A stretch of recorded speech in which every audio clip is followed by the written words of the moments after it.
Gjermania mbështet Shtetet e Bashkuara të Amerikës dhe Izraelin në operacionin ushtarak të nisur prej 4 ditësh ndaj Iranit. Nga shtëpia e bardhë në të parin takim me Donald Trump pas nisjes së luftës në lindjen e mesme, kancelari i Gjermanisë Friedrich Merz ofroi mbështetje teksa u shpreh se qëndrimi i tij është në përputhje me atë të presidentit amerikan sa i përket rrëzimit të regjimit iranian.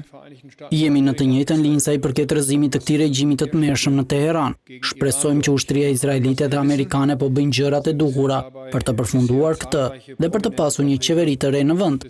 Në takimin me kancelarin gjerman në zyrën ovale, presidenti Donald Trump kritikoi ashpër Mbretërinë e Bashkuar dhe Spanjën, teksa tha se u treguan jo bashkëpunuese, duke mos lejuar përdorimin e bazave të tyre ushtarake.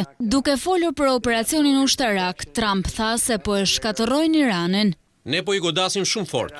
Ata nuk kanë marin as mbrojtje ajrore. Ata nuk kanë asnjë strukturë zbulimi. Radari i tyre është rrëzuar dhe pothuajse gjithçka është shkatruar. Po shkojmë shumë mirë. Këta njerëz të këqij do të vuajnë shumë.